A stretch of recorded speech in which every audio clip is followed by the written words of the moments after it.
Good morning friends. आज हम लोग देखेंगे भारत का भूगोल। और भारत के भूगोल में वैसे क्वेश्चन जो बीपीएससी के द्वारा अब तक पूछे गए हैं। तो शुरू करते हैं। पहला क्वेश्चन यहाँ देखिए, भारत विस्तृत है यानी भारत का विस्तार है। तो भारत का विस्तार कैसे देखेंगे, ये देखिए ऊपर नॉर्थ है, नीचे साउथ है, और इधर आपका ईस्ट हो गया और इधर वेस्ट हो गया। यहाँ पर भारत का विस्तार किधर है, और 0 डिग्री रेखा इसको मान लेते हैं, यह विषुवत रेखा है। तो भारत इसके उत्तर में है तो नॉर्थ में है, और भारत उत्तर में फिर किधर है, तो जो प्राइम मेरिडियन है 0 डिग्री देशांतर उसके भारत ईस्ट में है यानी पूरब में होगा। भारत जब होगा तो उत्तर में होगा और पूरब में होगा। लेकिन यहाँ पर दिया है क्या, यहाँ पर ऐसा कुछ न दिया है, इसीलिए इसका उत्तर डी हो जाएगा। मतलब तो भारत का विस्तार कैसे है, तो देख लीजिए यहाँ पर भारत का विस्तार उत्तर से लेकर दक्षिण तक कितना है, तो 8 डिग्री 4 मिनट उत्तर से लेकर 37 डिग्री 6 मिनट नॉर्थ तक है। और इसी तरह से पूरब में, तो पूरब में भारत का विस्तार कितना होगा, तो यहाँ देखिए 68 डिग्री 7 मिनट पूरब से लेकर 97 डिग्री 25 मिनट पूर्वी देशांतर तक भारत का विस्तार है। और कर्क रेखा भारत के लगभग बीचों बीच से होकर गुजरती है। भारत का क्षेत्रफल संसार के क्षेत्रफल का 2.4% है, परंतु इसकी आबादी 17% से भी अधिक है। और भारत का क्षेत्रफल तो देख लीजिए 32,87,263 किलोमीटर है।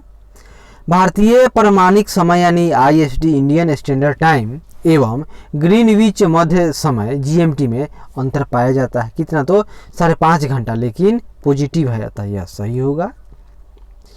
आगे बढ़िए। हुंडरू प्रपात निर्मित है, तो हुंडरू कहाँ है, तो यह स्वर्ण रेखा नदी पर है, जो कि कहाँ से बहती है, तो स्वर्ण रेखा झारखंड से होकर बहने वाली पहाड़ी नदी है। और हुंडरू प्रपात या हुंडरू फॉल रांची से 45 किलोमीटर की दूरी पर स्वर्ण रेखा नदी पर स्थित है। इसकी ऊंचाई 320 फीट यानी लगभग 98 मीटर है। भारत की सर्वोच्च चोटी तो गार्डविन आस्टीन है, या इसको केटू भी कहते हैं। और भारत में हिमालय की सबसे बड़ी चोटी, तो इसका नाम होता है कंचनजंगा। और माउंट एवरेस्ट सबसे बड़ा है, 8,848.96 मीटर होगा। अब गार्डविन आस्टीन केटू दूसरा है। और दुनिया में तीसरे नंबर की सबसे ऊंची चोटी तो कंचनजंगा है, जो भारत के सिक्किम और नेपाल बॉर्डर पर स्थित है। और जो गार्डविन आस्टीन है यह भारत के केंद्र शासित प्रदेश लद्दाख में स्थित है, लेकिन इस पर पाकिस्तान अवैध कब्जा जमाए हुए है। हिमालय में हिमरेखा निम्न के बीच स्थित है। हिमरेखा यानी एक वैसा तापमान या ऊंचाई जहां पर जाने पर पानी के रूप में नहीं, वह बर्फ के रूप में उपस्थित हो।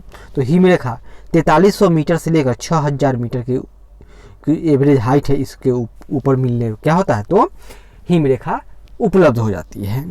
तो यहाँ देखिए हिमालय के विभिन्न भागों में हिमरेखा की ऊंचाई भिन्न भिन्न पाई जाती है, परंतु औसत हिमरेखा की ऊंचाई उत्तरी भाग में 5500 से 6000 मीटर, वहीं महान हिमालय के दक्षिणी भाग यानी भारतीय साइड में 4500 से 6000 मीटर।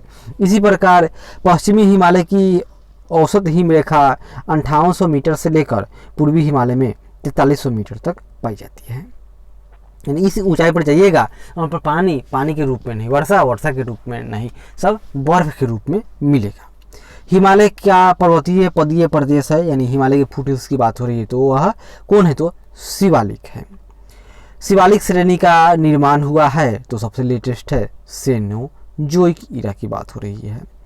क्षेत्रफल के यहाँ 8,23 एक छूट गया। अच्छा, क्षेत्रफल के क्रम में भारत के 3 बड़े राज्य हैं। सबसे बड़ा राजस्थान है, और दूसरा मध्य प्रदेश, तीसरा महाराष्ट्र है। भारत में जनसंख्या के अनुसार तीसरा एवं क्षेत्रफल में 12वां राज्य है, तो कौन है, तो अब तो यह क्षेत्रफल में क्या हो गया, तो यह 12वां हो गया, सही बात है। और जनसंख्या में तीसरा है, नाम है उसका बिहार राज्य। पहले 13वां था क्षेत्रफल में, लेकिन क्या हुआ कि जम्मू कश्मीर अब राज्य न रहा, जिस कारण बिहार 13वें से 12वें स्थान पर आ गया। भारत के निम्नलिखित भागों में द्रविडियन प्रजाति मुख्यतः कहाँ संकेंद्रित है, तो द्रविडियन ये दक्षिणी भारत में पाई जाने वाली जनजाति है, जनजाति नहीं कहेंगे, यह ह्यूमन प्रजाति है। और यह द्रविड़ में कहाँ, तो यहाँ देखिए ये द्रविड़ भाषा परिवार से संबंधित है। इनमें तमिल, कन्नड़, मलयालम, तेलुगु और तुलु प्रमुख हैं। द्रविड़ियन प्रजाति के लोग मध्य भारत तथा दक्षिण पूर्व भारत में बिखरे हुए हैं। निम्नलिखित में से किस राज्य में जनजातीय समुदाय की पहचान नहीं की गई है, तो हरियाणा में जनजातीय समुदाय की उपस्थिति नगण्य है। और आगे देखिए और भी है, पंजाब, हरियाणा, चंडीगढ़, दिल्ली और पुडुचेरी। भील जाति कहाँ पाई जाती है, जो यह भील है यह मुख्य रूप से महाराष्ट्र में पाई जाती है। देखिए भील जनजाति भारत के गुजरात, मध्य प्रदेश, छत्तीसगढ़, महाराष्ट्र, आंध्र प्रदेश, तेलंगाना सहित कर्नाटक, त्रिपुरा, राजस्थान प्रांतों में अधिवासित है, यानी वहाँ निवास करती है। निम्नलिखित में से जनजाति और राज्य की कौन सी जनजाति क्षेत्र मेल नहीं, यानी कि एक जनजाति का नाम होगा और राज्य का है, यहाँ देखिए टोरा, यह सही नहीं है। गद्दी हिमाचल प्रदेश, भील गुजरात, कोटा तमिलनाडु। तो यहाँ देख लेते हैं, यहाँ देखिए भील गुजरात, कर्नाटक, मध्य प्रदेश, राजस्थान इत्यादि राज्यों में पाई जाती है। वहीं गद्दी हिमाचल प्रदेश, जम्मू कश्मीर, कोटा तमिलनाडु और टोरा यह भी तमिलनाडु की ही जनजाति है। निम्नलिखित नगरों में अलकनंदा एवं भागीरथी कहाँ मिलकर गंगा नदी बनती है, तो ये दोनों कहाँ, अलकनंदा व भागीरथी मिलकर क्या बनाएंगे, गंगा। याद कर लीजिए देव प्रयाग। भारत में यरलुंग जंगबो नदी को किस नाम से जाना जाता है, तो ये ब्रह्मपुत्र का नाम है। और बंगाल यानी बांग्लादेश में इसको क्या कहा जाता है, जिसको जमुना कहा जाता है, किसको, तो ब्रह्मपुत्र नदी को। और तिब्बत में सांगपो। तेल नदी निम्नलिखित नदियों में से किसकी सहायक नदी है, कौन, तो तेल, यानी ई होगा नाम क्या है उसका, महानदी। और यह नदी मात्र 8 किलोमीटर तक ही प्रवाहित होती है, कौन, तेल। और यह उड़ीसा राज्य की प्रमुख नदी है। महानदी की अन्य सहायक नदियों में शिवनाथ, जोंक, हंसदो, ईब, मांड आती हैं।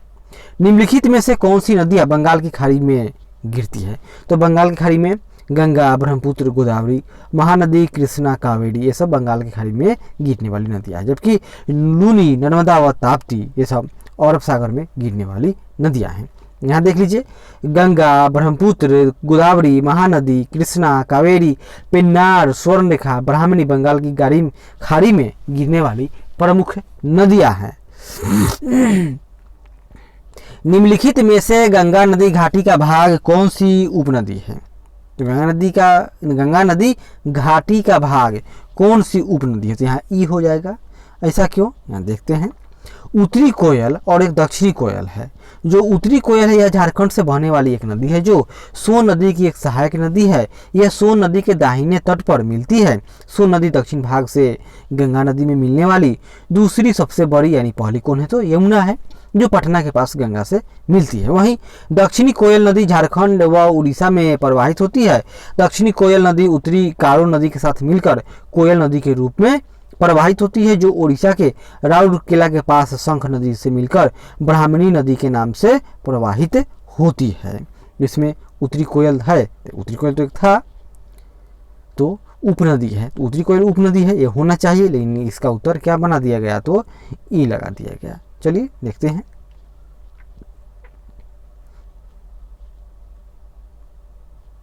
यहाँ देखिए बराकर नदी, तो यह दामोदर नदी की मुख्य सहायक नदी है, जो झारखंड के कोडरमा पहाड़ से निकलकर हजारीबाग से होते हुए दामोदर नदी में मिलती है और दामोदर नदी गंगा में मिल जाती है, यानी हुगली में।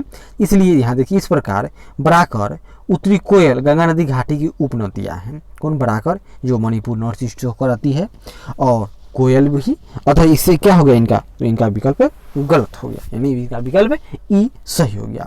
सॉरी, ये बराकर है, तो ये बराकर दामोदर वाला जो झारखंड से होकर बची है वो बराकर है, और जो मणिपुर से होकर आती है उसका नाम है बराक। क्या नाम है, बराक, ओबामा बराक वाला। और निम्न में से कौन सा शहर गंगा नदी के किनारे स्थित नहीं है, तो हम लोग जानते हैं कि कानपुर है, भागलपुर है, फतेहपुर है, लेकिन उत्तरकाशी न है। गंगा नदी की प्रधान शाखा भागीरथी है, जो उत्तराखंड के उत्तरकाशी जिले के गोमुख नामक स्थान से निकलती है। देवप्रयाग में भागीरथी व अलकनंदा के संगम से गंगा का निर्माण होता है। अतः उत्तरकाशी का संबंध भागीरथी से है, न कि गंगा से है। फतेहपुर, भागलपुर, कानपुर गंगा नदी के किनारे स्थित है। निम्नलिखित में से कौन सा एक सबसे सूखा स्थान है? याद कर लीजिए, लेह है। अमृतसर एवं शिमला लगभग एक ही अक्षांश पर स्थित है, मान लेते हैं यही अक्षांश है, चलिए, पर उनकी जलवायु में भिन्नता है। ऐसा क्यों? क्योंकि अमृतसर मान लेते हैं यह है, तो आपका शिमला क्या होगा? इस तरह से है। तो शिमला का हाइट अधिक है। हम लोग जानते हैं कि ऊंचाई बढ़ने के साथ तापमान घटती जाती है, जिस कारण यहाँ पर तापमान कम है शिमला में, और अमृतसर में तापमान अधिक है। भारत की सर्वाधिक वर्षा मुख्यतः प्राप्त होती है, तो दक्षिणी पश्चिमी मानसून से प्राप्त होती है। और आगे देखिए, दोमट या लोम मिट्टी में मिट्टी का कौन सा कण मिलता है? तो सभी प्रकार के, यानी बालू कण, चिकना कण, पांसु कण। तो सामान्यतः दोमट मिट्टी में 40% बालू के कण, 40% मृतिका यानी क्ले के कण और 20% गाद के कण पाए जाते हैं। पौधों को सबसे अधिक पानी किस मिट्टी में मिलता है?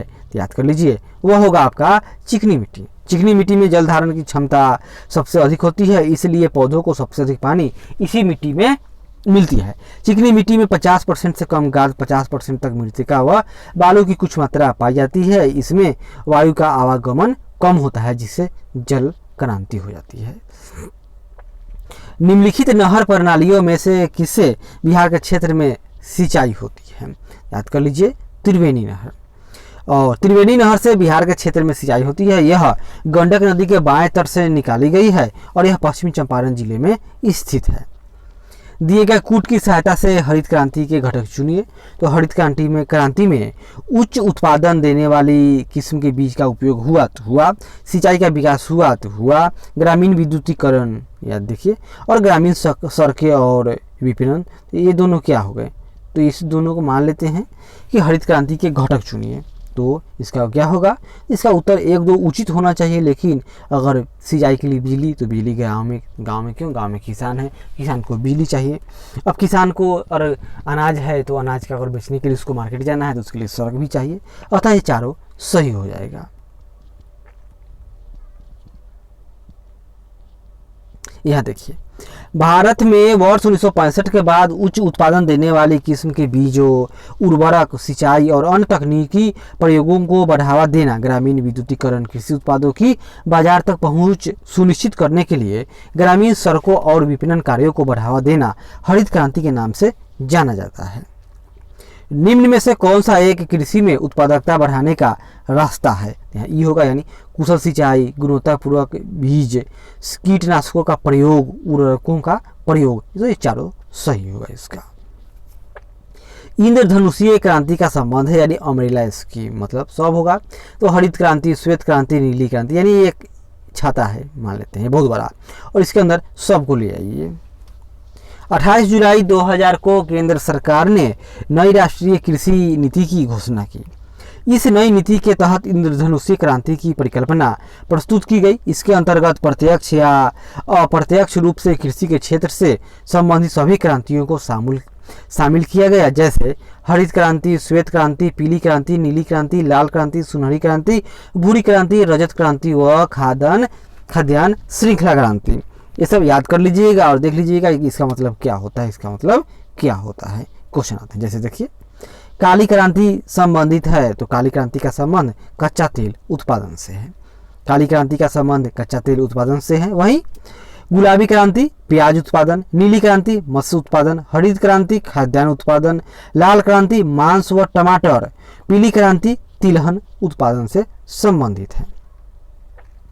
भारत का अधिकतम गेहूं उत्पादक राज्य है, तो वर्तमान में कौन है? यूपी है। और यहाँ देखिए, सबसे अधिक गेहूं का उत्पादन वर्तमान में उत्तर प्रदेश, फिर मध्य प्रदेश और दूसरा पंजाब का आता है। सबसे ज़्यादा गेहूं कहाँ पैदा होता है? तो उत्तर प्रदेश में है। भारत के किन राज्यों में गन्ना सबसे ज़्यादा पैदा होता है? तो सबसे ज़्यादा वर्तमान में गन्ना उत्तर प्रदेश व महाराष्ट्र में। यहाँ देखिए, तो गन्ना उत्पादन करने वाले 7 प्रमुख राज्य उत्तर प्रदेश, महाराष्ट्र, कर्नाटक, तमिलनाडु, गुजरात, बिहार का स्थान देखिए 6ठा नंबर पर रहता है। भारत के निम्न राज्यों में से किसे चीनी का कटोरा कहा जाता है? कौन है? तो यह उत्तर प्रदेश है। और उत्तर प्रदेश इस समय चीनी के मामले में, चीनी के उत्पादन में टॉप पर है। भारत के राज्यों में से जूट उत्पादन की दृष्टि से बिहार का स्थान, तो बिहार का स्थान दूसरे नंबर पर है।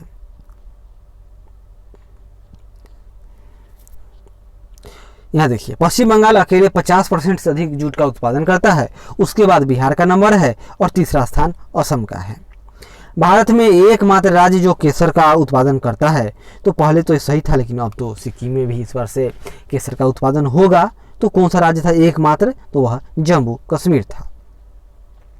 निम्न में से नकदी फसल कौन सी नहीं है? वो ऐसा फसल जिसको लोग खाने के लिए इस्तेमाल करेंगे, तो ज्वार है। आर्थिक समीक्षा भारत सरकार भारत की प्रमुख फसलों को निम्न प्रकार प्रदर्शित करता है, जैसे खाद्यान्न फसलें यानी खाने वाले फसल, जैसे चावल, गेहूँ, मक्का, मोटे अनाज, दूसरा और दलहन। और गैर खाद्यान्न फसलें यानी नकदी फसलें तो तिलहन, मूंगफली, रेपसीड, सरसों। वहीं रेशेदार फसल में कपास, जूट, मेस्ता। और बागानी फसल में चाय, कॉफ़ी, रबर और यहाँ देखिए अन्न में गन्ना और तंबाकू हैं। तो ये सब क्या है? तो 1, 2, 3, 4 ये सब नकदी फसलें हैं और ऊपर वाले खाने वाले फसल थे। सिंपल, यानी जिसका इस्तेमाल कृषक खुद अपने लिए करता है और दूसरे का इस्तेमाल कृषक इसलिए उसकी खेती करता है कि उसको बेचेगा और पैसा कमाएगा। भारत के कौन से 2 राज्य सबसे बड़े पैमाने पर लौह अयस्क से संपन्न हैं?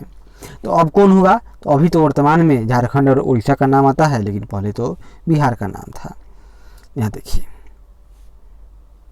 वर्तमान में दिए गए लौह अयस्क भंडार में हेमेटाइट प्लस मैग्नेटाइट निम्नलिखित है। इसमें ओडिशा में, फिर मध्य प्रदेश, बिहार में तो नामात्र का है, पश्चिम बंगाल में भी नहीं है। अतः दिए गए प्रश्न में तो मध्य प्रदेश और उड़ीसा राज्य का युग्म होगा।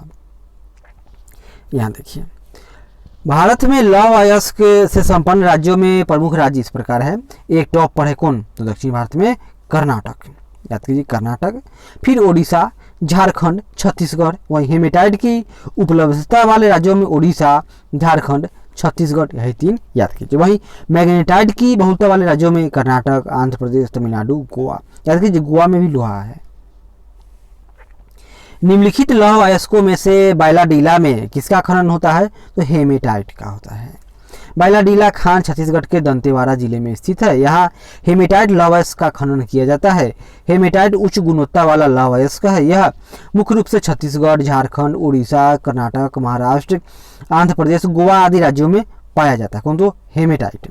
जबकि अपेक्षाकृत कम गुणवत्ता वाले मैग्नेटाइट लौह अयस्क की प्राप्ति गोवा, कर्नाटक, आंध्र प्रदेश, राजस्थान, तमिलनाडु आदि राज्यों में होती है। झारखंड में कोयला की खानें स्थित है, तो झरिया क्षेत्र में है। झरिया कोयला क्षेत्र यहाँ देखिए, तो झारखंड के धनबाद जिले में स्थित है। देश का अधिकांश कोकिंग कोयला का भंडार यहीं पर स्थित है। जबकि जमशेदपुर मुख्यतः इस्पात उद्योग के लिए फेमस है, लोहरदगा बॉक्साइड उत्पादन के लिए, और रांची भारी मशीनों के निर्माण के लिए प्रसिद्ध है। झारखंड के झरिया क्षेत्र में मुख्यतः पाया जाता है, क्या पाया जाता है? तो याद कीजिए कोयला। भारतीय कोयला उद्योग की निम्नलिखित समस्याओं पर विचार कीजिए। तो निम्न कोटि का कोयला एवं कोयला संचलन में बाधा है। धुलाई संस्थानों की उपयोग क्षमता में कमी है। कोकिंग कोयला के आयात पर बढ़ती निर्भरता यह भी है। और कार संचालन कीमती यह भी है। यानी इसका उत्तर क्या होगा? 1, 2, 3, 4 होगा, सब कुछ होगा। भारत में सबसे पुराना तेल का भंडार कहाँ है? तो असम में है। असम में कहाँ? तो डिगबोई असम में है। और ब्रह्मपुत्र घाटी देश की पुरानी तेल घाटी है। भारत में सर्वप्रथम तेल ऊर्जा संकट कब हुआ था? तो खाड़ी युद्ध की बात है 1970 और 1980 के दौरान। उस समय क्या हुआ था? 1973 में जब तेल निर्यातक देश ओपेक ने तेल की कीमतों में अकस्मात 4 गुना से अधिक वृद्धि कर दी थी। भारत में प्रति व्यक्ति ऊर्जा की खपत वर्ष 1994 में कितना था? तो 243 किलोग्राम तेल के बराबर। लेकिन अब देख लेते हैं थोड़ा सा, ये यहाँ प्रेजेंट नहीं दिया हुआ है। भारत में राज्य विद्युत बोर्डों की वित्तीय रुग्णता के निम्नलिखित कारण: घरेलू एवं घरेलू उपभोक्ताओं को उत्पादन लागत से कम पर बिजली का विक्रय सब्सिडी पर सही है। प्रसारण एवं संवितरण हानियाँ यह भी है। राज्य विद्युत बोर्डों के लिए वाणिज्यिक स्वायत्तता में कमी है।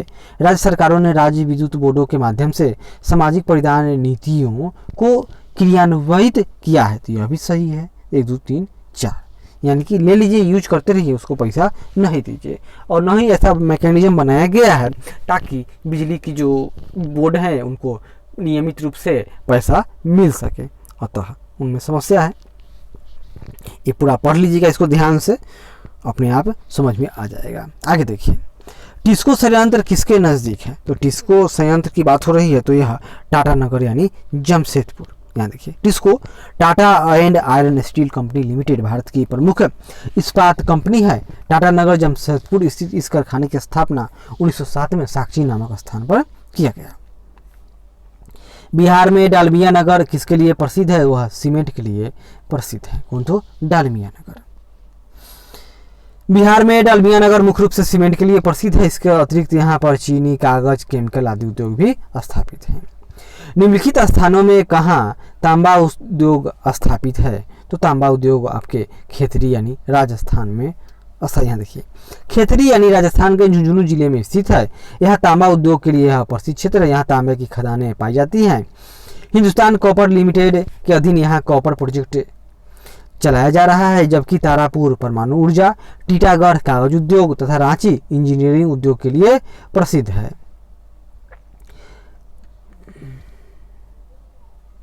राजस्थान राज्य का खेतरी बेल्ट किसके लिए प्रसिद्ध है? तो राजस्थान राज्य का खेतरी बेल्ट तांबा खनन के लिए प्रसिद्ध है। और तांबा के उत्पादन में अभी वर्तमान में टॉप पर कौन है? तो यहाँ देखिए, भंडार में राजस्थान 1 नंबर है, झारखंड 2 नंबर, मध्य प्रदेश 3 नंबर, लेकिन उत्पादन में मध्य प्रदेश टॉप पर है, राजस्थान दूसरे नंबर पर, और 1 मिनट,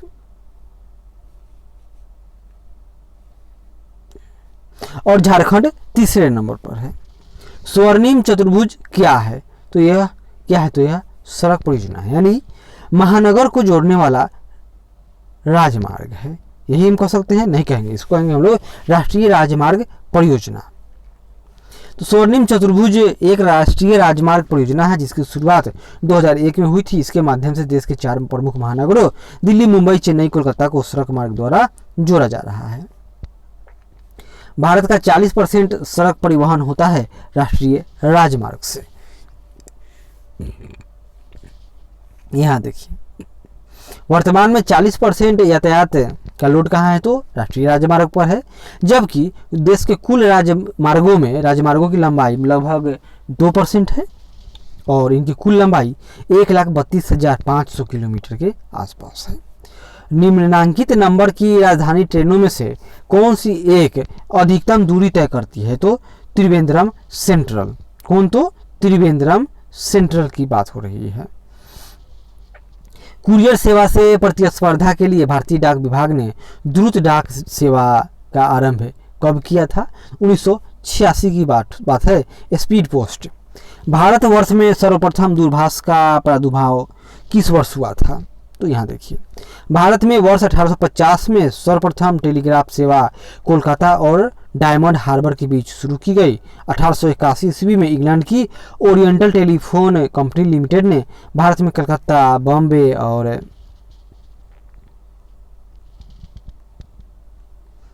मद्रास और अहमदाबाद में टेलीफोन एक्सचेंज स्थापित किए। यह 28 जनवरी 1882 को टेलीफोन सेवा की औपचारिक स्थापना की गई। अतः विकल्प के अनुसार कोई भी उत्तर सही नहीं है।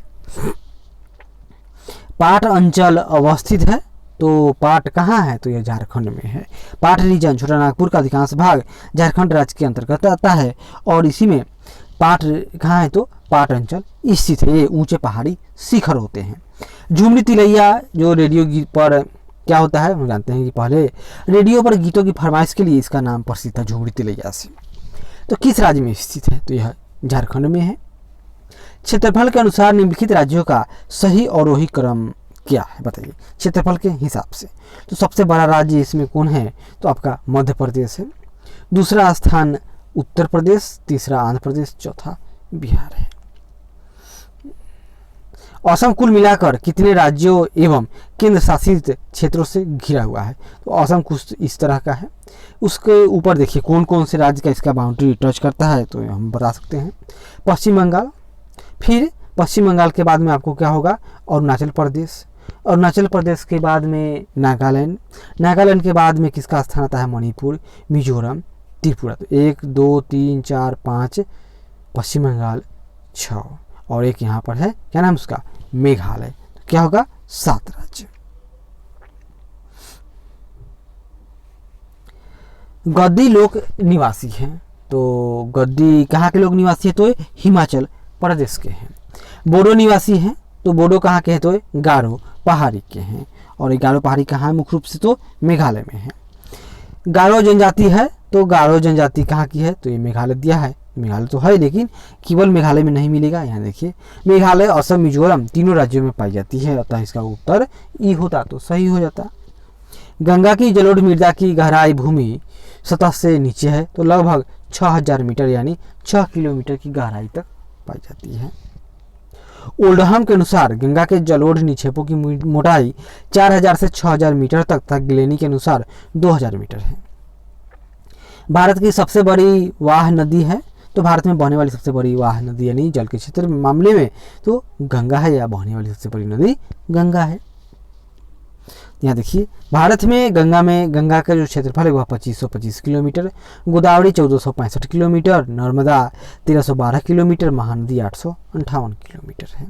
गंगा नदी के किनारे सबसे बड़ा शहर तो वह कानपुर है, और कानपुर की आबादी 2011 की जनसंख्या के हिसाब से 30 लाख थी, और पटना 25 लाख, वाराणसी लगभग 16 लाख, इलाहाबाद 14 लाख है। तिब्बत में मानसरोवर झील के पास जिस नदी का स्रोत है वह कौन है, तो मानसरोवर के आसपास से ही ब्रह्मपुत्र, सतलज और सिंधु ये सारे नदियों का उद्गम स्थल है। तो ब्रह्मपुत्र नदी तिब्बत में मानसरोवर के निकट चेमायुंगदुंग हिमनद से निकलती है। सतलज नदी यह कहाँ से, तो यह मानसरोवर झील के पास राकसताल से। वहीं सिंधु नदी मानसरोवर झील के निकट से निकलती है। मानस नदी किस नदी की उपनदी है, कौन, तो मानस की बात हो रही है, तो वह ब्रह्मपुत्र की है। मानस नदी ब्रह्मपुत्र नदी की सहायक नदी है। ब्रह्मपुत्र की अन्य प्रमुख सहायक नदियाँ जैसे कि जयमोली, तीस्ता, कामेंग, सुबनसिरी, धनसिरी, बूढ़ी धियांग, दिसांग, कोपिली है। ब्रह्मपुत्र को तिब्बत में सांगपो या सांपू नाम से, वही अरुणाचल प्रदेश में दिहांग, असम में ब्रह्मपुत्र और बांग्लादेश में जमुना नाम से जाना जाता है। ब्रह्मपुत्र नदी तिब्बत यानी चीन, भारत एवं बांग्लादेश से होकर प्रवाहित होती है। कौन सी नदी भ्रंश द्रोणी से होकर बहती है, तो इसमें जो नर्मदा है इसका उत्तर यही होगा। और पश्चिम की ओर प्रवाहित होने वाली नदियां हैं, तो पश्चिम वाहिनी नदी मतलब नर्मदा है, ताप्ती है, राप्ती नहीं है। इसका उत्तर 1 और 2 होगा। तो पश्चिम की ओर बहने वाली भारत में 3 प्रमुख नदियां हैं, कौन कौन, तो नर्मदा, ताप्ती और साबरमती। राप्ती घाघरा की सहायक नदी है जो उत्तर पश्चिम से दक्षिण पूर्व दिशा में प्रवाहित होती है। कावेरी नदी कौन से राज्यों से होकर गुजरती है, कौन, तो कावेरी, तो यह कर्नाटक, केरल, तमिलनाडु राज्यों से होकर गुजरती है। इसकी कुल लंबाई 805 किलोमीटर है, और कर्नाटक के कुर्ग जिले में ब्रह्मगिरी के निकट से निकलकर 805 किलोमीटर की लंबाई में तथा इसका जलग्रहण क्षेत्र 87,900 किलोमीटर है, और यह तिरुचिरापल्ली के निकट बंगाल की खाड़ी में मिल जाती है। इसका अपवाह क्षेत्र केरल में बहुत कम 3%, कर्नाटक में 41%, तमिलनाडु में 55% है। पहाड़ी से नीचे उतरने के पश्चात कावेरी नदी दक्कन पठार में प्रवाहित होती है, जहां यह श्रीरंगपट्टनम, शिव समुद्रम एवं श्रीरंगम द्वीपों का निर्माण करती है। सोन, नर्मदा तथा महानदी निकलती है, ये सब एक जगह से निकलते हैं, कहाँ से, तो अमरकंटक से। यह मान लेते हैं अमरकंटक प्लेटू हो गया, इस तरह से इन नदियों का उद्गम है।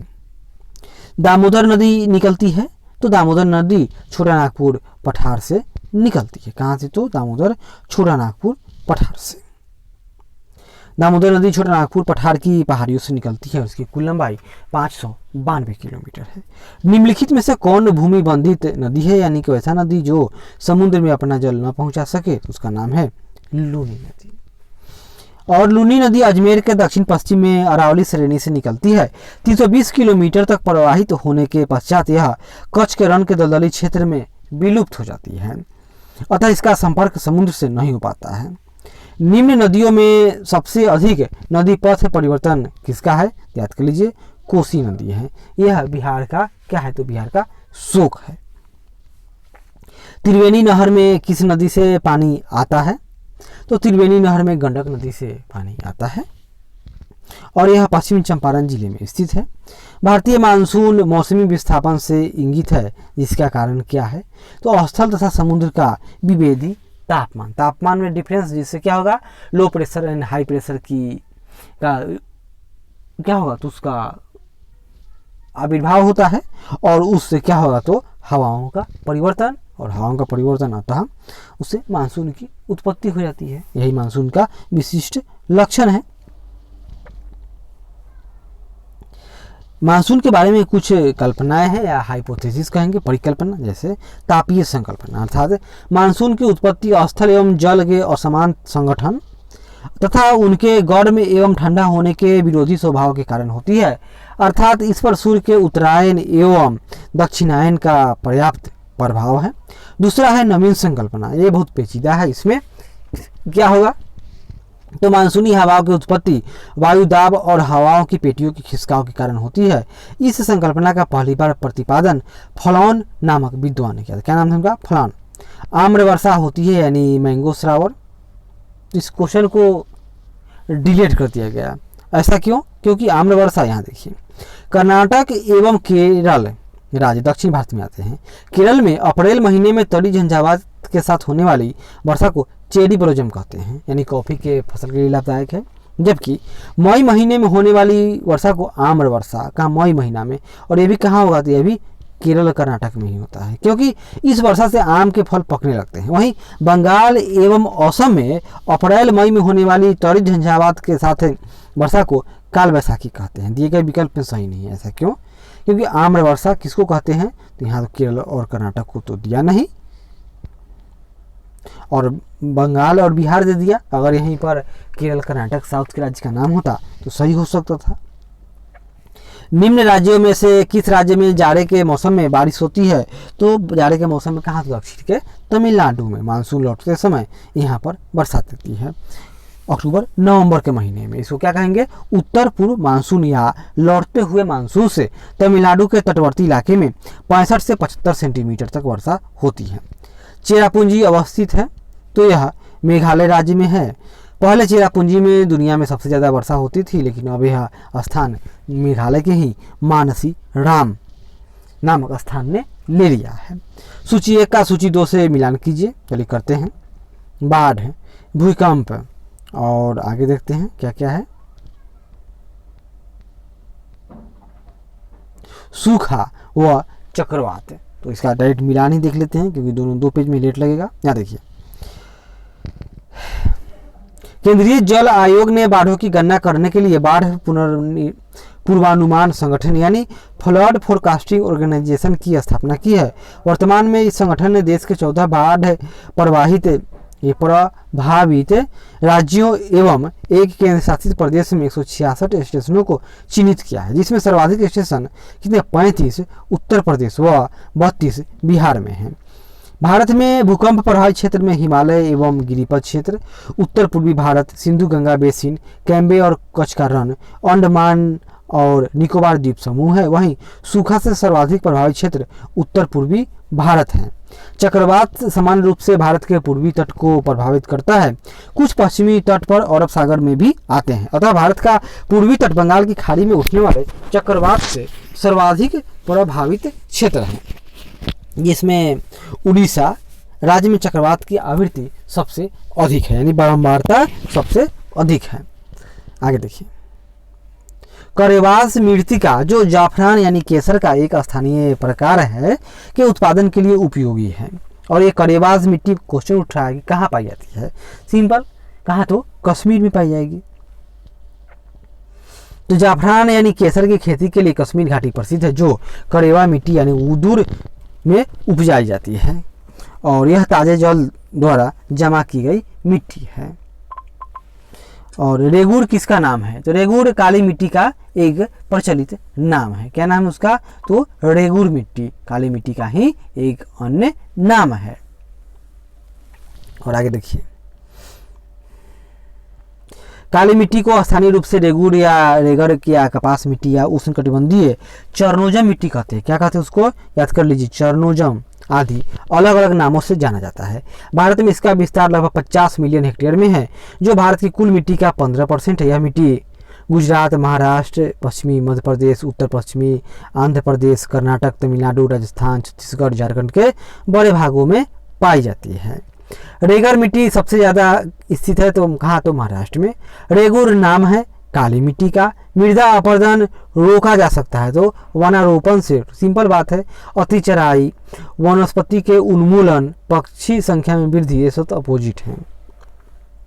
यहाँ देखिए, मृदा अपरदन को रोकने के कुछ प्रभावी उपाय हैं, जैसे वृक्षारोपण, सोपानी अथवा समुच्चय कृषि, अतिचारण एवं स्थानांतरित कृषि पर रोक लगा कर। आगे, गंगा के मैदान की पुरानी कछाड़ी मिट्टी कहलाती है। पुरानी और नई, जो नई है उसका नाम खादर है और पुरानी उसका नाम भांगर है। बाबर ये और यानी हिमालय का जो फुटहिल्स उसके बाद वाले मिट्टी, जिसमें गोले गोले इस तरह के पत्थर रहते हैं। गंगा के मैदान की पुरानी कछाड़ी मिट्टी को बांगर कहा जाता है। इनकी स्थिति बाढ़ की पहुंच से क्या है? तो परे है, कुछ ऊंचाई पर है। इन मिट्टियों का रंग पीला रक्ताभ है, भूरा पाया जाता है। निम्नलिखित में से कौन सी मिट्टी नदियों द्वारा निर्मित है? तो नदियों द्वारा जो मिट्टी निर्मित है उसका नाम क्या होगा? जलोढ़ होगा। तो यहाँ देखिए, जलोढ़ मिट्टी है तो है, सही है। जलोढ़ मिट्टी का निर्माण नदियों के छोड़े गए गाद द्वारा होता है। जलोढ़ मृदा देश के 40% भागों में लगभग 150 मिलियन हेक्टेयर क्षेत्र में विस्तृत है। जलोढ़ मिट्टियों को 2 उपवर्गों में बांटा गया है। कहाँ कहाँ? एक है नवीन जलोढ़ या खादर। खादर का निर्माण नदी के बाढ़ के मैदानी क्षेत्र में होता है, जहाँ प्रतिवर्ष बाढ़ के दौरान मिट्टी की नवीन परत का जमा होता है। वहीं प्राचीन जलोढ़ या बांगर मिट्टी की स्थिति बाढ़ की पहुंच से दूर कुछ ऊंचाई पर होती है। भारत के कुल भौगोलिक क्षेत्र में वन क्षेत्र है। वन की बात हो रही है तो वर्तमान में यह 21% से अधिक है। यहाँ देखिए, ISFR यानी Indian state of forest report 2019 के हिसाब से वर्तमान में वनावरण 21.67%, वहीं वन और वृक्षावरण 24.56%। यानी वृक्षावरण 24 मतलब कितना हो? 24.56 में से 21.67 घटा दीजिए, यानी 2.59, और वन 21.66%। तो जबकि बिहार में वनावरण 7.76% है। भारत में किस राज्य का सर्वाधिक क्षेत्र घने पतझड़ वाले जंगल से घिरा हुआ है? तो एक राज्य का नाम बताइए। तो कौन होगा? तो मध्य प्रदेश होगा। भारतीय वन सर्वेक्षण की स्टेट फॉरेस्ट रिपोर्ट 2019 के अनुसार दिए गए विकल्पों में पतझड़ वनों का सर्वाधिक विस्तार मध्य प्रदेश में है, लगभग 40,000 किलोमीटर। उसके पश्चात छत्तीसगढ़ का है। प्रतिशत अधिकतम वन क्षेत्र परसेंट के मामले में तो मिजोरम में होगा। यहाँ देखिए, भारत में सर्वाधिक वनाच्छादित क्षेत्रों में मध्य प्रदेश एरिया वाइज 77,000, जबकि विकल्प में प्रतिशत के हिसाब से क्वेश्चन पूछा है तो प्रतिशतता के मामले में राज्यों में मिजोरम का स्थान आता है 85.41%। समस्त विश्व में तेंदुओं की सर्वाधिक आबादी भारत में है। और भारत में तेंदुओं की जो संख्या बताइए तो देख लेते हैं थोड़ा सा। तो वर्तमान में जो तेंदुओं के अनुमान है यह लगभग 12 से 14,000 होने की का अनुमान है। भारत की जनसंख्या विशेषताओं के संबंध में निम्नलिखित कथनों पर विचार कीजिए। 1991 से 2000 के दशक में जनसंख्या की वृद्धि लगभग 21% की दर से हुई थी, वो सही है। तो हम लोग करंट देख लेते हैं। यहाँ देखिए, करंट तो दिया नहीं, यहाँ देखते हैं। 2001 से 2011 के दशक में दशक में जनसंख्या की वृद्धि दर 17.7% थी।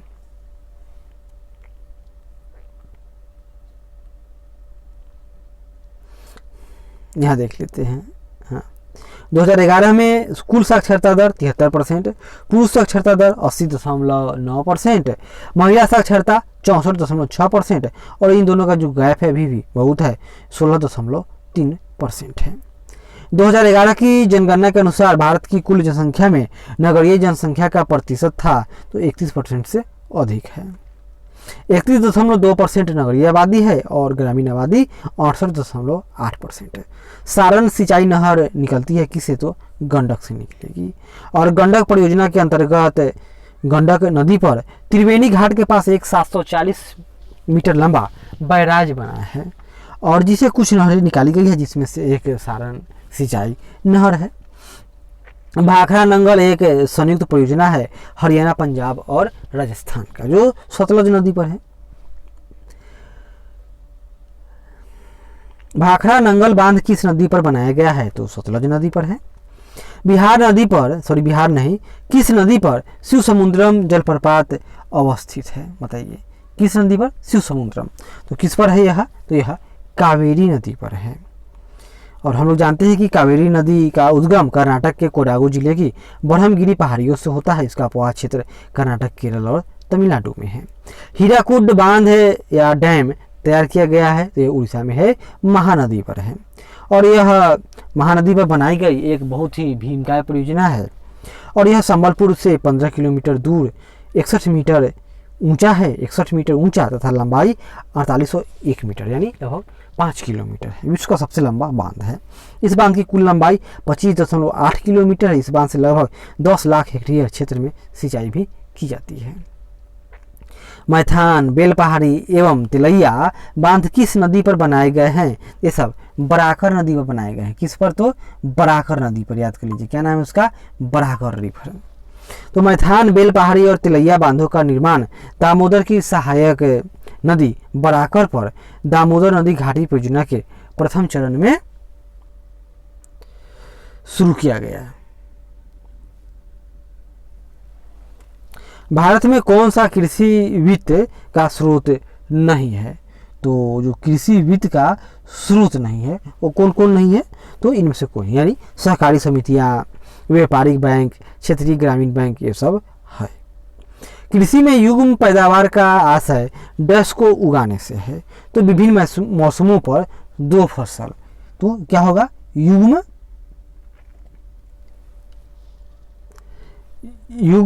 फसल यानी 2 फसल एक बार में, तो युग्म हो गया। युग्म मतलब क्या होता है, डबल क्रॉपिंग, सिंपल याद कर लीजिए। और एक ही साथ एक भूमि पर 2 या 2 से अधिक फसल उगाना मिश्रित खेती कहलाता है। और मिश्रित कृषि तो एग्रीकल्चर के साथ साथ पशुपालन।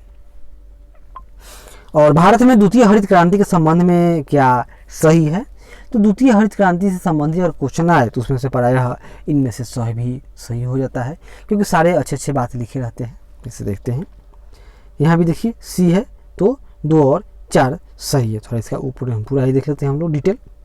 भारत में द्वितीय हरित क्रांति का लक्ष्य हरित क्रांति से अब तक लाभान्वित न हो सकने वाले क्षेत्रों में बीज, पानी, उर्वरक तकनीक का विस्तार करना तथा पशुपालन, सामाजिक वानिकी तथा मत्स्य पालन के साथ शस्योत्पादन का समाकलन करना है। सिंपल है, यह द्वितीय क्रांति की बात हो रही है कि पहले में जो छूट गया है उसको अब द्वितीय क्रांति में जोड़ दीजिए। नगदी फसल में सम्मिलित नहीं है, तो गेहूं नगदी फसल नहीं है। तो गेहूं क्या है, गेहूं खाद्यान्न क्रॉप है। अंतर्गत गन्ना, कपास, जूट, तंबाकू, तिलहन प्रमुख ये सब नगदी फसल है। वही गेहूं फसल क्या है, तो नगदी न होकर खाद्य फसल है। स्वतंत्रता प्राप्ति के बाद भारत ने सर्वाधिक प्रगति की है, तो गेहूं के उत्पादन में। इतना ही याद कीजिएगा, ज़्यादा नहीं याद करना चाहिए।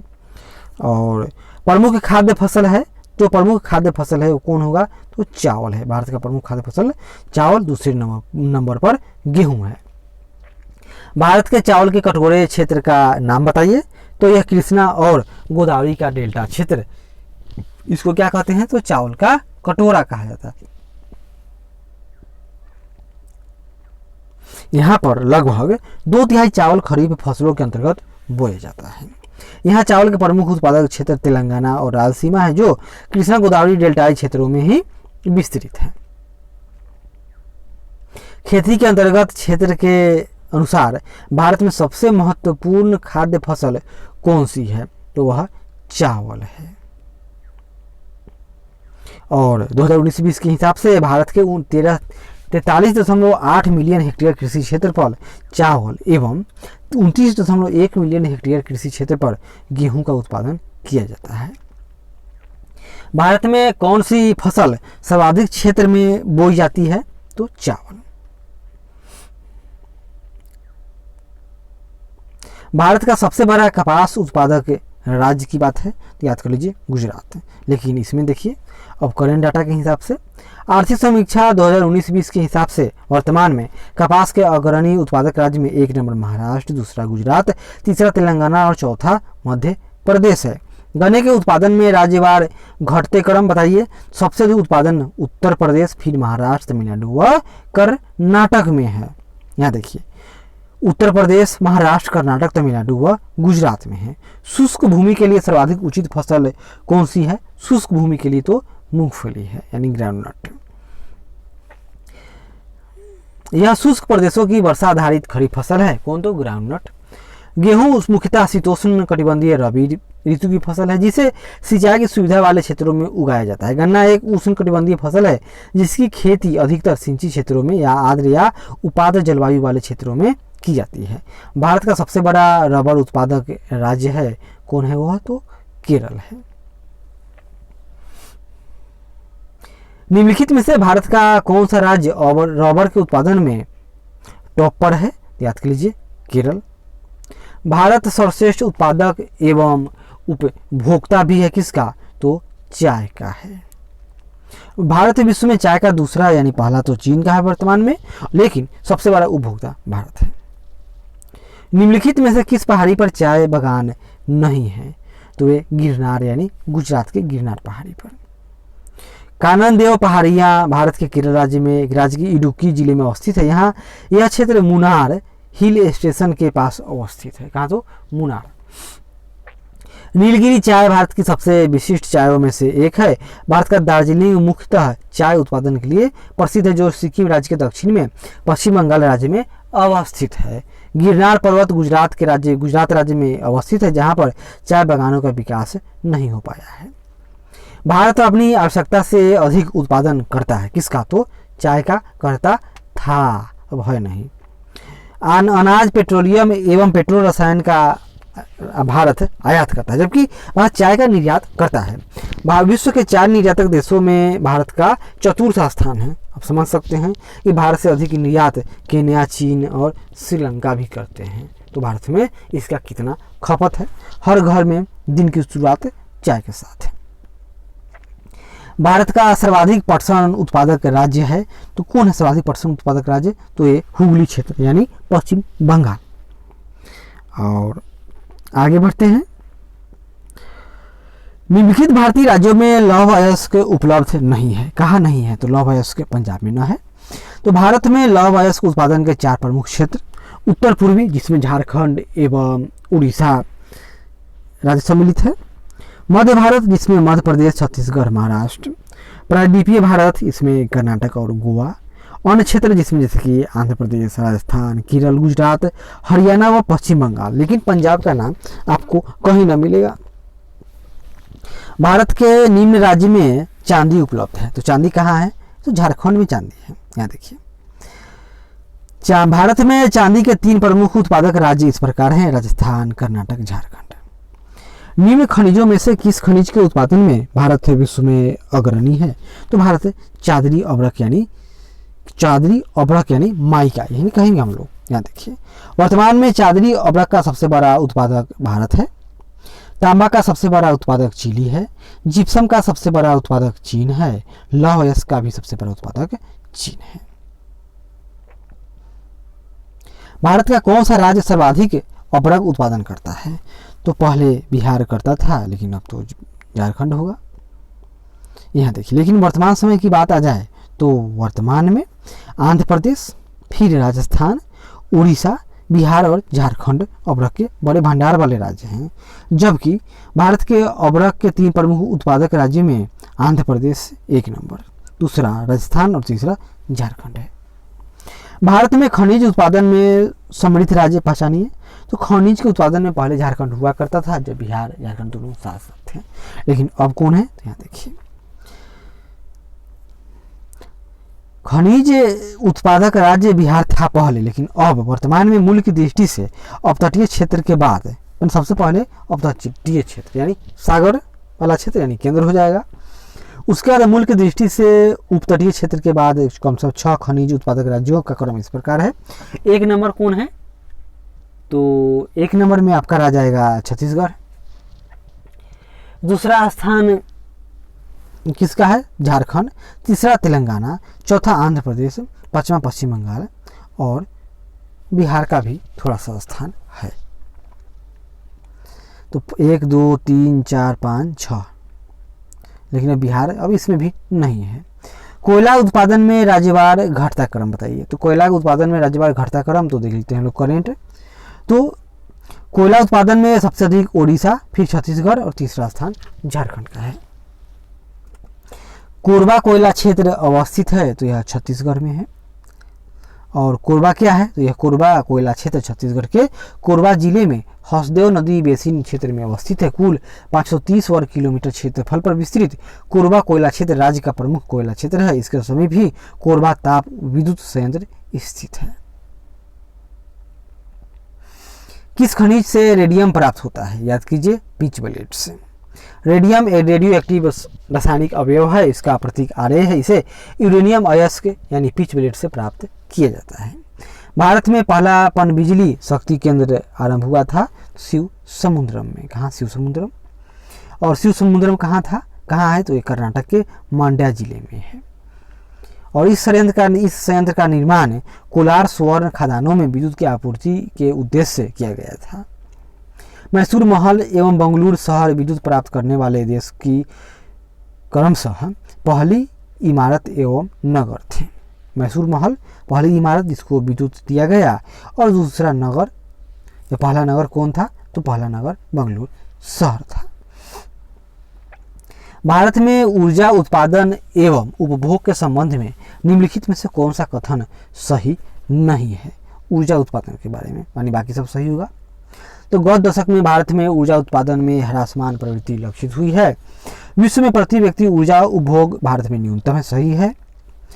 भारत में ऊर्जा का उपभोग करने वाला प्रमुखतम क्षेत्र उद्योग है, यह भी सही है। यहाँ देखिए, भारत में उत्पादित कुल व्यावसायिक ऊर्जा में गैर पारंपरिक ऊर्जा स्रोतों का योगदान अभी वर्तमान में 14% से अधिक, लगभग 22% है, जबकि जो 2018-19 में तो बहुत कम था।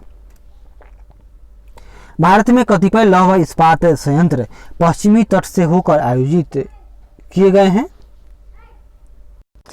भारत में कतिपय लौह इस्पात संयंत्र पश्चिमी तट से होकर आयोजित किए गए। इस उद्योग की ऐसी अवस्थिति का प्रमुख कारण क्या है बताइए?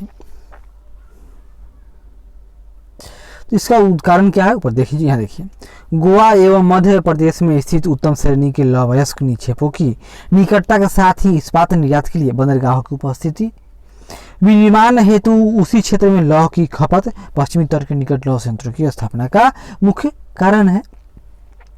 भारत में कुल कितने राष्ट्रीय राजमार्ग हैं? उनकी कुल लंबाई कितनी है? तो करंट देख लीजिए। तो वर्तमान में लगभग 599 राष्ट्रीय राजमार्ग है तथा उनकी कुल अनुमानित लंबाई 1,32,500 किलोमीटर से अधिक है। भारत में सबसे पहले रेल मार्ग तैयार हुआ था 1853 में, और लॉर्ड डलहौजी के काल की बात है। 16 अप्रैल 1853 को मुंबई से थाने के बीच पहली ट्रेन चलाई गई थी। यह ट्रेन मुंबई के बोरीबंदर स्टेशन से 14 सवारी डिब्बों में 400 मेहमान यात्रियों को लेकर 34 किलोमीटर या 21 मील की दूरी तय करके थाने स्टेशन पर पहुंची थी। बड़ी लाइन की 2 पटरियों के बीच की दूरी होती है कितना? तो लगभग 5.5 फीट।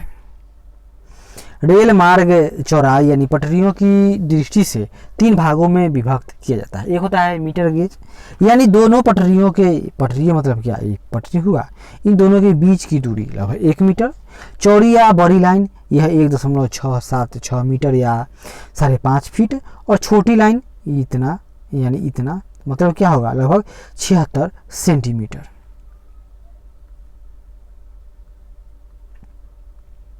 मार्मागुआ पत्तन स्थित है। तो मार्मागुआ पत्तन कहाँ है? तो गोवा में है। मार्मागुआ पत्तन जुआरी नदी के मुहाने पर गोवा राज्य में अवस्थित है और यह एक निर्यात प्रधान पत्तन है। सुल्तानपुर बर्ड सेंचुरी स्थित है। तो यह गुड़गांव यानी कहाँ है गुड़गांव या गुरुग्राम, तो यह हरियाणा में है। अंटार्कटिका में भारत के तृतीय शोध केंद्र का नाम है, तो भारतीय है। दक्षिणी गंगोत्री अंटार्कटिका में भारत का पहला अनुसंधान केंद्र है। इसकी स्थापना वर्ष 1983 से 84 में की गई थी। भारत ने अपने दूसरे अनुसंधान केंद्र मैत्री की स्थापना वर्ष 1988-89 में की। अंटार्कटिका में भारत का तृतीय अनुसंधान केंद्र भारतीय है। भारतीय की स्थापना 2012 में की गई है। निम्नलिखित में से किस क्षेत्र में प्रवाल भित्ति नहीं पाई जाती है, तो कैम्ब्रे की खाड़ी में, यानी मन्नार की खाड़ी, कच्छ की खाड़ी, लक्षद्वीप और मिनिकॉय द्वीप में जो प्रवाल भित्ति पाई जाती है। यहाँ देखिए, भारत में Indian national centre for ocean information service के अनुसार भारत में प्रवाल भित्ति वाले क्षेत्र कच्छ की खाड़ी, मालवन क्षेत्र, लक्षद्वीप द्वीप समूह, मन्नार की खाड़ी, अंडमान निकोबार द्वीप समूह, इन सब में क्या है, तो भारत में प्रवाल के क्षेत्र पाई जाती है। इसके बाद थोड़ा सा और बच गया है, तो उसको भी देख लेते हैं। थोड़ा सा छूट गया था, वो देखिए, शिवालिक या बाह्य हिमालय का निर्माण आज से लगभग 5 से लगभग 1.7 मिलियन वर्ष पूर्व यानी प्लायोसीन अर्थात सेनोजुक युग में हुआ था। क्लियर है। 8वां देखिए, भारत के अतिरिक्त प्रायद्वीपीय पर्वत निर्मित हुए थे, तो कब हुए थे, तो पैलियोजिक महाकल्प में। तो प्रायद्वीपीय पर्वतों का निर्माण पैलियोजिक महाकल्प से संबंधित है। छोटा नागपुर पठार है, तो यह एक अग्र गंभीर है, मतलब छोटा नागपुर पठार में विभिन्न ऊंचाइयों के पठारों का क्रम मिलता है। मध्य पश्चिमी भाग पर पाट भूमि स्थित है। इसकी अधिकतम ऊंचाई 1100 मीटर मिलती है। इस पर पठार की प्रत्येक दिशा में सोपान मिलती है और पठार में ढाल तीव्र स्कार्पों के रूप में पाए जाते हैं, अतः यह एक अग्र गंभीर है। भारत में भू आकारों की रचना के संबंध में निम्नलिखित कथनों पर मनन कीजिए। तो भू आकारों की रचना के संबंध में, तो संरचनात्मक दृष्टि से मेघालय पठार दक्कन पठार का ही विस्तार भाग है, तो मान सकते हैं। कश्मीर घाटी की रचना एक समभिन्नति से हुई है। गंगा मैदान की रचना एक अग्र गर्त में हुई है। हिमालय की उत्पत्ति भारतीय प्लेट, यूरोपियन प्लेट तथा चीनी प्लेट के त्रिकोणीय अभिसरण के फलस्वरूप है। तो भारतीय प्लेट और चीनी प्लेट में यूरेशियाई हाँ कह सकते हैं। अतः हमारे हिसाब से तो देखते हैं इसका उत्तर क्या है। तो इसका उत्तर 1, 2, 3 होगा, क्योंकि ये 3 नहीं, ये तो भारतीय प्लेट और यूरेशियन प्लेट है। यहाँ देखिए, मेघालय पठार प्रायद्वीपीय पठार का बहिर्शाही यानी आउट लेयर है। यह एक समतल भूमि है जो भ्रंशन के कारण भारतीय महाद्वीप से मालदा गैप द्वारा पृथक हो गया था। पहला सही हो गया। दूसरा देखिए, कश्मीर घाटी की रचना हिमालय की समभिन्नति से हुई है। सुएज के अनुसार गंगा के विशाल मैदान की उत्पत्ति तब हुई जब प्रायद्वीप के दृढ़ भूखंड ने हिमालय के दक्षिण की ओर प्रसार को रोका, तो हिमालय के उच्च वलनों के समक्ष एक अग्र गर्त पैदा हो गई। यह अग्र गर्त एक विशाल भूसनती की भांति था। हिमालय से निकलने वाली नदियों द्वारा निरंतर लाए जा रहे अवसादों से यह अग्र गर्त धीरे धीरे भरता रहा। बाद में इसी में विशाल मैदानों का निर्माण हुआ। अतः तीसरा सही है। हिमालय की उत्पत्ति भारतीय प्लेट और यूरेशियन प्लेट की टक्कर से है। चीनी प्लेट का विवरण प्लेट टेक्टोनिक सिद्धांत में नहीं पाया जाता है। निम्न में से कौन सा मेघालय पठार का अंश नहीं है? हम जानते हैं कि गारो है, खासी है, जयंतिया, लेकिन भुवन पहाड़ियाँ नहीं है। भुवन पहाड़ियाँ मिजो हिल्स का भाग है जो पूर्वोत्तर हिमालय का अंग है, जबकि गारो, खासी और जयंतिया पहाड़ियाँ मेघालय पठार के भाग हैं। भारत की तट रेखा यानी इसकी बात हो रही है, तो इसकी लंबाई कितनी है? तो भारत की जो तट रेखा है, अगर केवल मुख्य भूमि का मान लिया जाए लगभग 6100 किलोमीटर, लेकिन अगर इसमें द्वीप समूह को भी अंकित कर दिया जाए तो यह लगभग 7500 किलोमीटर के पास हो जाती है। महाराष्ट्र एवं कर्नाटक में पश्चिमी घाट कहलाते हैं। तो महाराष्ट्र एवं कर्नाटक में इसका नाम सह्याद्री है। यहाँ देख लीजिए, पश्चिमी घाट को महाराष्ट्र, गोवा एवं कर्नाटक में सह्याद्री के नाम से जाना जाता है। इनकी औसत ऊंचाई 1200 मीटर है। केरल में इसे सहस्त्र पर्वतम के नाम से जाना जाता है। वह दर्रा जो सर्वाधिक ऊंचाई में अवस्थित है, तो इसका उत्तर ये हो गया। अब ऐसा क्यों? देखिए, दिए गए विकल्पों में नाथुला सर्वाधिक ऊंचाई में अवस्थित है, जिसकी ऊंचाई 14,450 फीट यानी 4404 मीटर है। जो जिला की ऊंचाई 11,578 फीट, रोहतांग की ऊंचाई 13,044 फीट है। खैबर दर्रा की ऊंचाई 3,510 फीट है। परंतु भारत का सर्वाधिक ऊंचाई में अवस्थित दर्रा यांगजी दीवान है जो 5890 मीटर है, अतः इसका उत्तर ये होगा। लक्षद्वीप टापू अवस्थित है तो यह दक्षिण पश्चिमी भारत में अरब सागर में स्थित है और यह प्रवाल भित्ति से निर्मित द्वीप समूह है और इसमें 32 लगभग कितने तो 36 द्वीप हैं और इसका विस्तार लगभग 32 वर्ग किलोमीटर में है और जिसमें मात्र 10 पर ही आबादी है। और यहाँ देखिए लक्षद्वीप के सबसे उत्तरी द्वीप समूह को अमीन द्वीप तथा सबसे दक्षिणी द्वीप समूह को मिनिकॉय कहते हैं। मिनिकॉय शेष द्वीपों से 9 डिग्री चैनल द्वारा पृथक होता है। और कवरती द्वीप लक्षद्वीप की राजधानी है, कवरती द्वीप पर ही, जो कि कवरती द्वीप पर ही स्थित है। द्वीपों का समूह लक्षद्वीप क्या है, तो यह है प्रवाल उत्पत्ति वाला है। तो कवरती लक्षद्वीप की राजधानी कौन, कवरती लक्षद्वीप की राजधानी है जो कवरती द्वीप पर ही स्थित है। लक्षद्वीप में कितने द्वीप हैं, तो 36 हैं। विदर्भ एक प्रादेशिक नाम है भारत में और विदर्भ कहाँ है, तो यह महाराष्ट्र का अंग है। विदर्भ महाराष्ट्र राज्य का उत्तर पूर्वी प्रादेशिक क्षेत्र है। निम्नलिखित में से किस राज्य में सर्वाधिक क्षेत्र वनों के अंतर्गत पाया जाता है, तो अरुणाचल प्रदेश है परसेंट वाइज और क्षेत्रफल के हिसाब से भी। यहाँ देखिए मध्य प्रदेश में लगभग 77,000 किलोमीटर, अरुणाचल प्रदेश में 66,000, छत्तीसगढ़ में 55,000, उड़ीसा में 51,000, महाराष्ट्र में 50,000। निम्नलिखित किस पहाड़ी पर पूर्वी घाट व पश्चिमी घाट आपस में मिल जाते हैं, उसका नाम है नीलगिरी पहाड़ी। और नीलगिरी पहाड़ी को ब्लू माउंटेन भी कहा जाता है। इसकी सर्वाधिक ऊंचाई चोटी दूधा बेटा है जो लगभग 2637 मीटर की वाला है। कन्याकुमारी से सटी पहाड़ियां हैं, तो कन्याकुमारी भारत का दक्षिणी बिंदु यहाँ की बात हो रहा है, तो सटी पहाड़ी इसका नाम है कार्डेमम पहाड़ियाँ या इलायची की पहाड़ियाँ। पश्चिमी घाट पर्वत हिमालय के बाद भारत की दूसरी सबसे लंबी पर्वत श्रेणी है। इसकी लंबाई तकरीबन 1500 किलोमीटर है। इसे सह्याद्री के नाम से भी जाना जाता है। नीलगिरी पहाड़ी एक स्थलकृत घाट है जहाँ पूर्वी घाट एवं पश्चिमी घाट पर्वत मिलते हैं। नीलगिरी का सर्वोच्च शिखर दूधा बेट्टा है जो दक्षिण भारत का दूसरा सर्वोच्च शिखर है।